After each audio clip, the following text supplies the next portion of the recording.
I've got a ton of travel going on this summer. Like, I'm literally all over the place. And because of that, we're going to be doing some special battle cries coming up.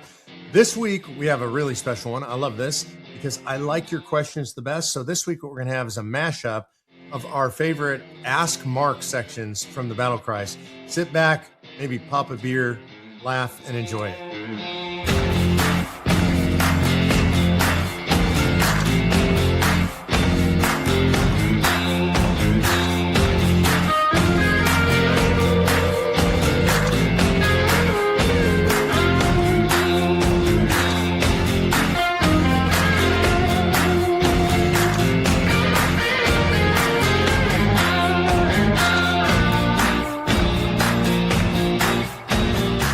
For Mark, Ask Mark anything, you can go to conventionofstates.com/Ask Mark. Lisa Winchester asks, I always enjoy listening and learning from you and COS. What made you become where you are now? What were your interests?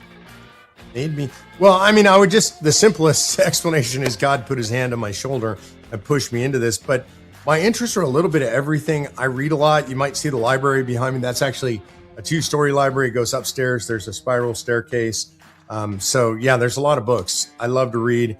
I've always been interested in just about everything. I'm kind of fanatical about just knowing stuff. I have a son who's exactly the same. I tend to hang out with people who like a broad range of subjects. So I think that really helps when you're going to do stuff like podcasting or battle cries, or you're going to do a lot of interviews.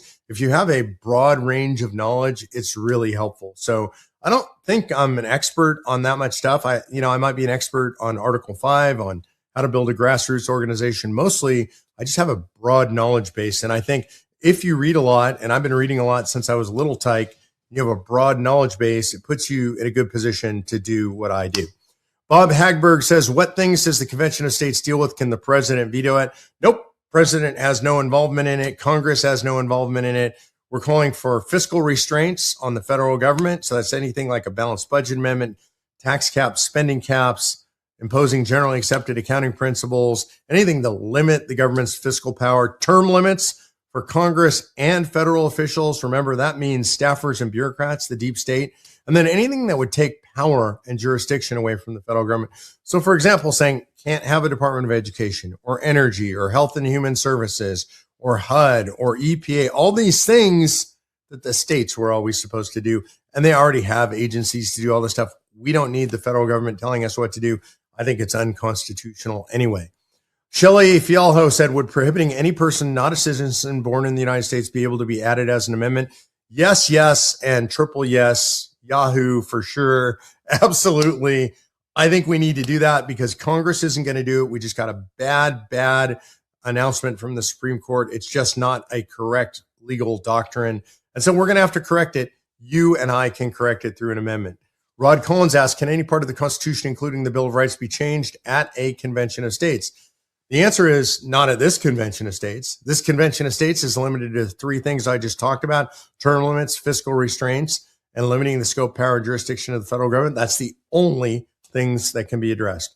Misty Harding says, what states do you have? We have 20 states. The last state was Kansas. You can go online. You could look at our heat map online, see what's passed. 50 states have filed the resolution. We have 38 states have actually passed it out of one committee or another.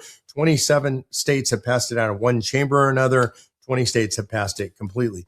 Kevin Stead, when your state has already approved the Convention of States, what more is there as we as citizens can do? Number one, you should still be active.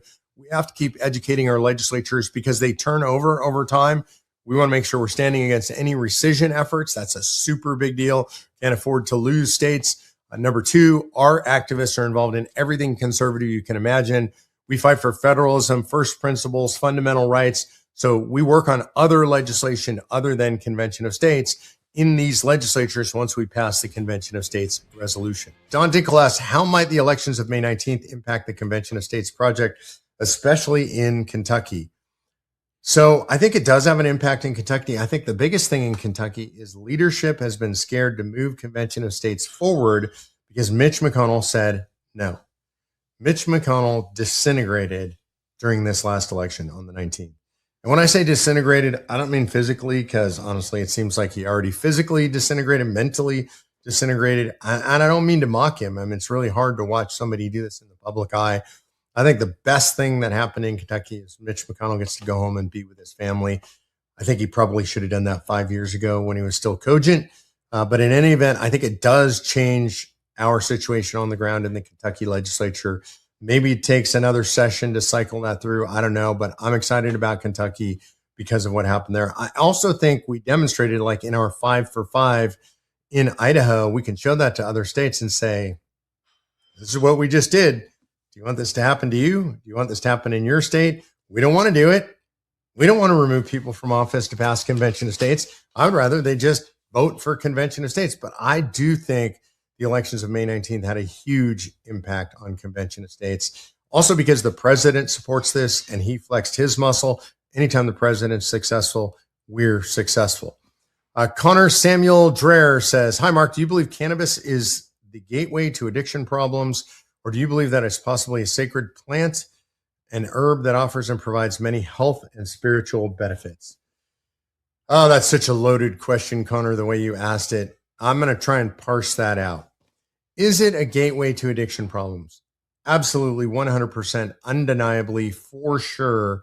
There's no doubt about that. There's no study that actually contradicts that. You know, I have over my lifetime known many cannabis users, many actually daily cannabis users who will say, I smoke weed every day. I can tell you for sure it's not addictive. Wait, didn't you just say you smoke weed every day? That seems like addictive behavior. It is. Look, and the weed that people smoke today compared to what it was like 25 or 40 years ago or whatever, back in the 1800s when I was in college, it's way more addictive. It's way more potent. So is it an addictive gateway? The answer is, yeah, it's addictive itself. I would add, it's also been shown in many studies now going a long ways back in Europe, more recent in the United States, to lead to psychosis.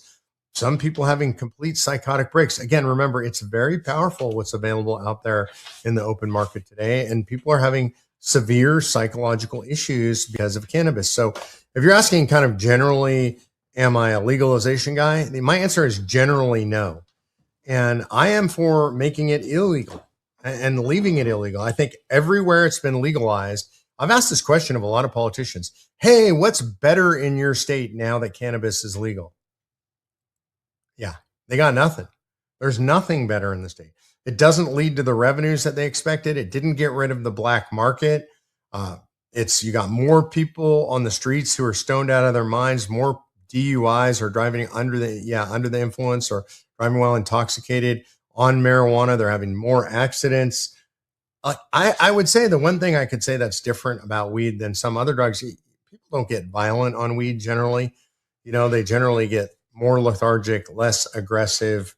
So that might make it better than some other things, but no, I don't think it's sacred in any way. I think some religions might use it as part of their religious ideology. My personal opinion is I don't believe those are true faiths. I also am not trying to stop them to use it on a limited basis in their faith, but I just don't think it provides spiritual benefits. Do I think it provides some health benefits? I do, actually. And this is where I might differ from some in the anti-legalization movement. I think that the legalization movement has been widely abused. The medical legalization movement has been widely abused.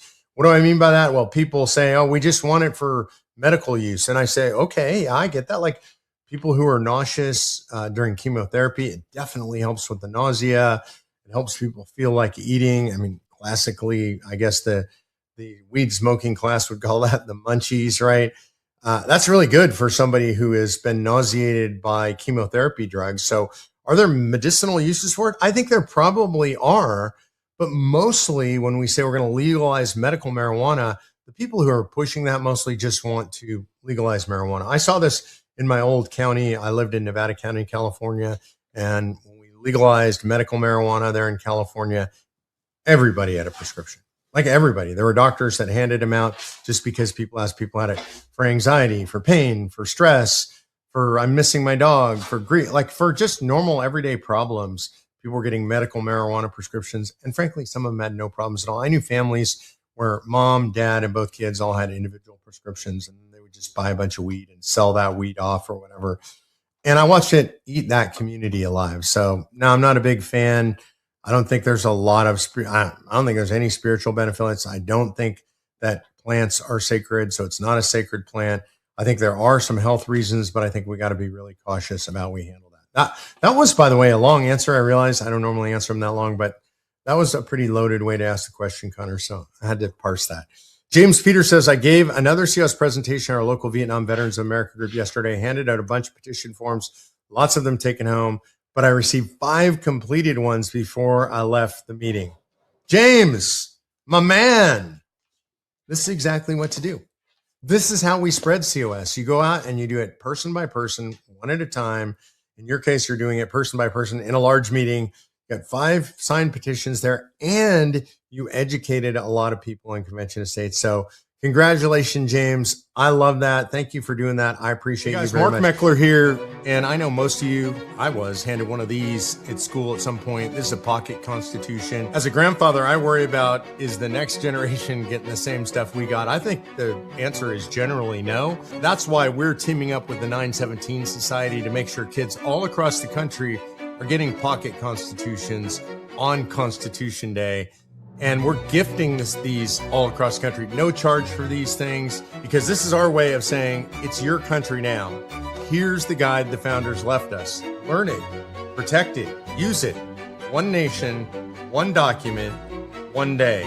Learn more at conventionofstates.org. All right, next question is from David F. Is Maxine Waters going to be held responsible for telling her constituents to get in the faces of conservatives and Republicans wherever they see them? Look, I mean, I think the only way to hold her responsible for that is electorally, because she's not telling them directly in words to assault, to physically attack, to get violent with them. And so these politicians, they're pretty savvy. They go right up to that line. If she said, punch them in the faces, then we might be able to say that she's inciting violence. Even that, Democrats certainly wouldn't prosecute her. All right, next is from Luis Alvarez. How much money have you taken from Israel? If I owe a check, Luis, you tell me where to send my receipt for that. That's probably because, and I don't know, Luis, if you're being tongue-in-cheek or not, but it's probably because I come across as pretty pro-Israel guy. I am absolutely a pro-Israel guy. I'm a pro-Israel guy because I think it's in the U.S. best interest to be allied very closely with Israel. It's the only Western democracy in the Middle East. It's the only place people can vote in the Middle East. It's the only place women have civil rights in the Middle East. It's the only place that Arabs have civil rights in the Middle East.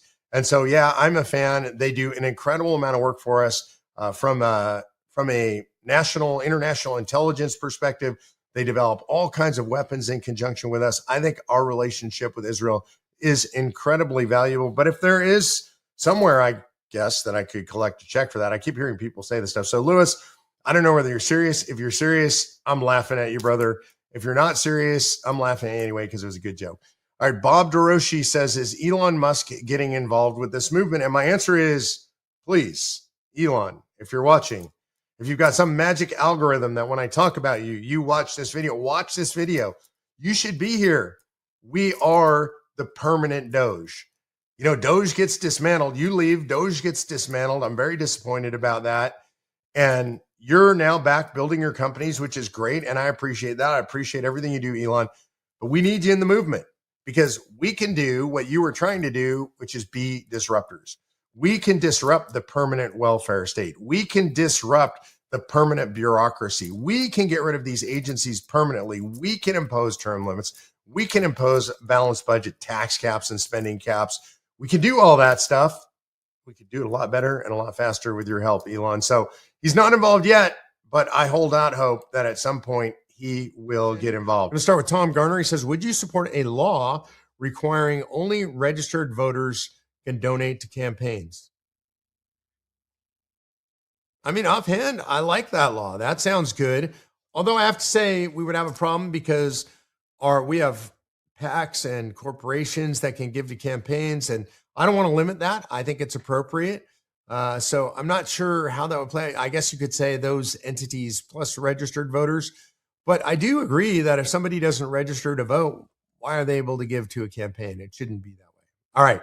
Don Dinkle says if convention of states were to add a fun mascot to rally the troops, like a Great Dane in a tricorn hat, what name and one quirky superpower would you give it to boost us on the road to 34 states? Oh my gosh. Well, so I'm just going to fantasize here. Let's say it were a Great Dane. I'm not saying that's the best mascot. I know there's a lot of debate around this. A lot of you have cats. I'm not a cat guy per se, but I don't hate cats, so don't hate on me for that. But I would choose a dog. I would choose a big, powerful dog, maybe a Great Dane. I don't know. Rita has a beautiful Irish Wolfhound. Could be an Irish Wolfhound, but you would need a big dog, a masculine dog. I don't know if he would wear a tricorn hat. My dogs wouldn't wear a tricorn hat. They would pull him right off. But let's say you could.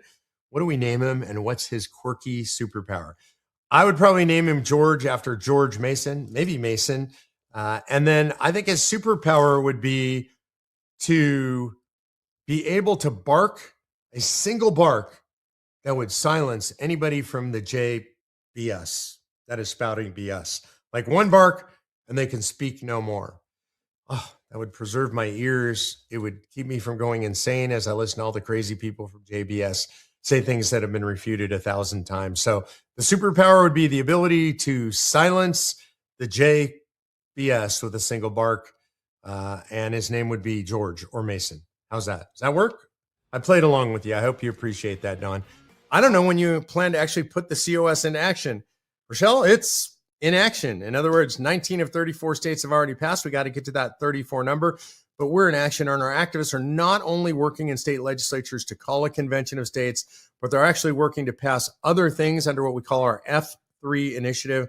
That's federalism, freedom, and fundamental rights. And what our folks are doing is picking other pieces of legislation, election integrity, ballot integrity, pro-life, pro-gun, anything you can think of that would fall under federalism, freedom, or fundamental rights. And they're working for those things in the states right now and helping to pass them. Really good stuff going on. Also, aligning with other organizations like the Heritage Foundation, helping them pass their priority legislation, aligning with organizations like Alliance Defending Freedom, helping them to pass parental rights legislation. So COS, it's in action. Teresa Helderson out of Minnesota says, what has CS done to partner with truckers to promote COS? Teresa, I've reached out. I've just really not been able to get a lot of response out of the trucking world. There's a lot of truckers who support us. For example, I reached out to Trucker Ray, who was the guy that said that truckers weren't going to deliver to New York anymore, never heard back. So if you know a way for us to get more broadly involved with truckers, I'd be really happy to do that. Kelly Walsh asked, how would delegates be selected from each state if this passes and we get 34 states on board? Kelly, each state will decide how to select its own delegates. Each state gets one vote, but they can select as many delegates as they want, and they can choose them however they want.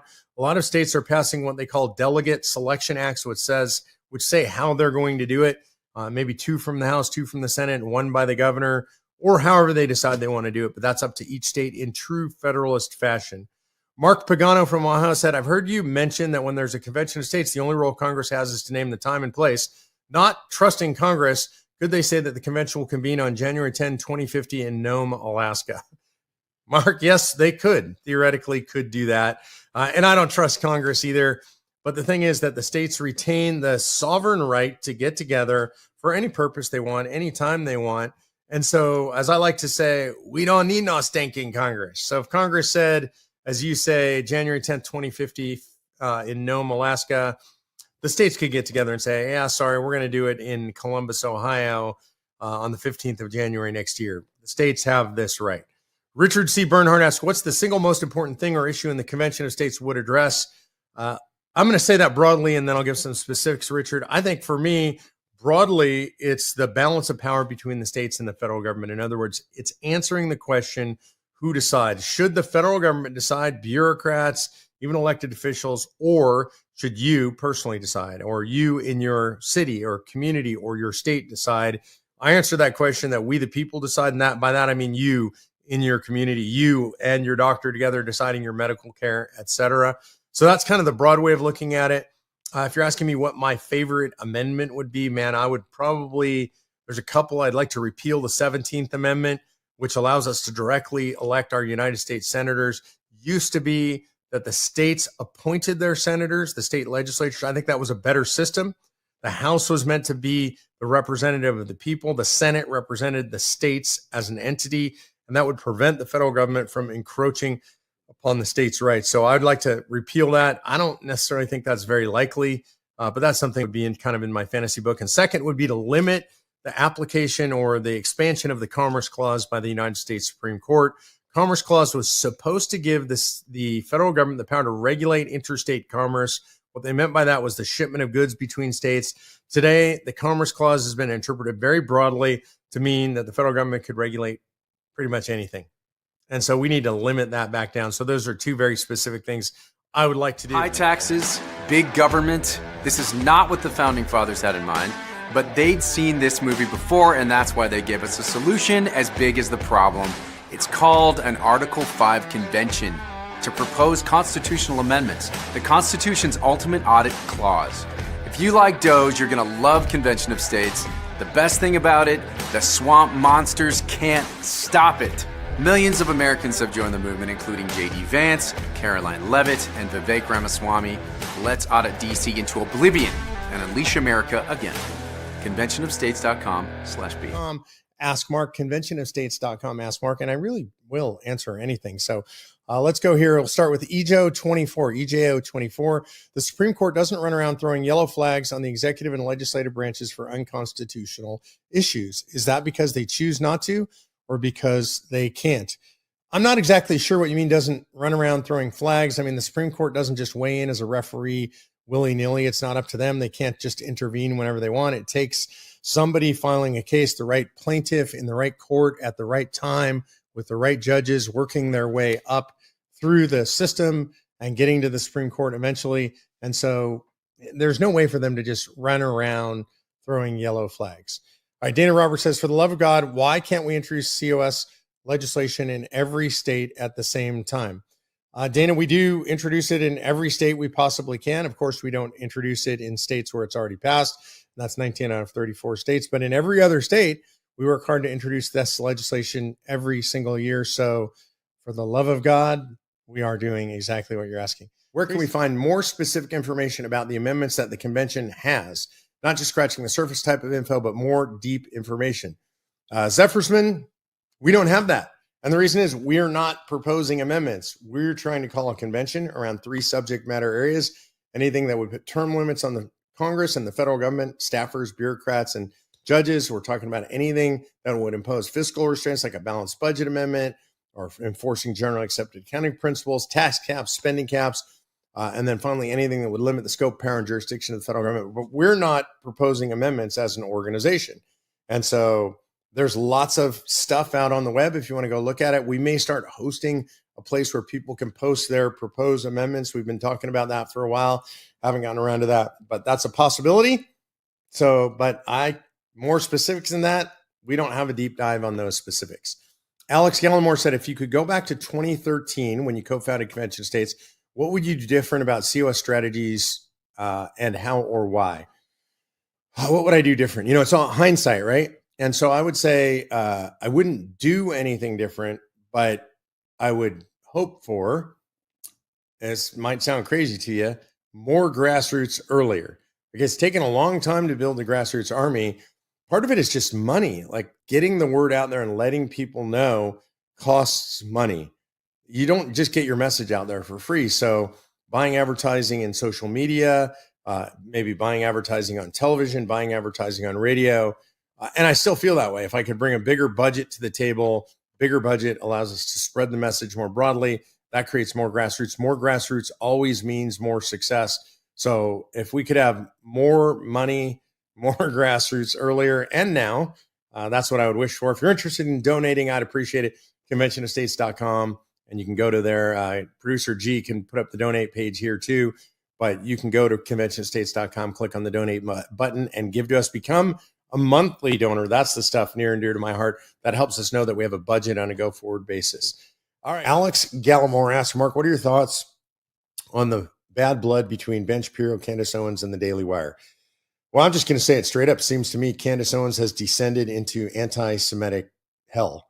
I mean, I don't know what's going on with Candace, though. I got to say, she's always profited off of controversy. That seems to be her way. remember, and this is important for the context, when Kanye went complete full-on Nazi anti-Semite, Candace defended him. And so now Candace is, obviously anti-Ben Shapiro, and there was this brawl between her and Ben, and I think she's anti-Israel and anti-Zionist as an excuse for being an anti-Semite. It's horrible. It's hideous. And if you don't want to know which side of that fight I come down on, I'm on Daily Wire side, 100%. I think Daily Wire is the most important media outlet on the right. It's hard to imagine what the world would be like without Daily Wire right now. They're making movies, they're doing news, they're influencing the culture, they're talking to young people more than anybody else. So I'm on Daily Wire side of the fight, and I think Candace Shapiro has descended into some kind of hell. I just have no idea what's going on with her. With all illegals here and already still coming, how can we educate them not to hate America and to see the bigger picture of why our sovereignty has eroded for the globalists to succeed? Randall, I think that's overcomplicating. With all the illegals already here, I think there's an appetite growing, and we see it in the polling, and I'm going to talk about this and promote this. They all need to be deported. This has to be the largest mass deportation in history. We cannot allow this to stand. There are at least 11 million people, at least, that have come in under Joe Biden's watch illegally. They all got to go. And I understand and I get it that some of them are good people. They just came here for opportunity. Some of them are also murderers, rapists, and terrorists. But in any event, we're going to have to get aggressive and we're going to have to get them out of our country. So I don't think we need to teach those people. As far as those who come here legally, we do need to teach those people. And one of the things I've heard stated, it's not my idea, is that we need welcome wagons in every community for people who move into a state. One, if they move from a blue state into a red state, they need to hear from you why your red state is great and why they should vote in a way that keeps your state red. And if we have people coming in from out of the country that are coming in legally, that are on a path to legalization because they waited in line, they did the right thing, we need to volunteer in those programs, help teach them English, help teach them about America, be the welcome wagon for them. Don't let the left get the jump on us, because the left will pollute them and will try to make them hate America. Dana Roberts asked, most states receive a substantial portion of their state budget from the federal government. Is there a lot of hesitation among state legislatures that an amendment to curtail federal spending would also require states to raise taxes? Dana, you can go online and look up which states are donor states and which are recipient states. There's a lot that fall into both categories. I think it is true that in states that are major recipient states, they're more worried about losing federal funding. And so I think they're more worried about a balanced budget amendment at the federal level than other states are. One of the things that I always tell people is we're not talking about how much spending. We're just talking about putting the states in control. That's the main thing. Even if we block grant the money that we have right now back to the states, even if we didn't balance the budget, but we stopped spending anymore, I'm a fan of what was called the Mac Penny Plan, cut 1 penny of spending from every dollar, we'll balance the budget in about 10 years. That's good enough for me to get going. We're not going to do this overnight. But yes, to answer your question, there is some fear among state legislators, but states are going to have to man up, because the bottom line is this thing's going to stop at some point. And the question is, do we do it of our own accord? Or do we just let the whole thing crash? I'm in favor of doing it of our own accord and returning the power to the states. Bob Morgan says, do we have more good reason to rebel now than they did in 1776? Oh, yeah. And I would say not just more, but way, way more. The founders, those who fomented and fought the American Revolution, would have tolerated anywhere near the level of government involvement in their lives that we have in our lives now. It's outrageous. It's offensive. They would be completely blown away by what we're experiencing right now. They would consider it severe, horrible, intolerable tyranny. They would have called them the Intolerable Acts, right? Like they did back in 1776, only we have thousands upon thousands of them. So it's time for us to step up and into the shoes of our forefathers and stand against the tyranny.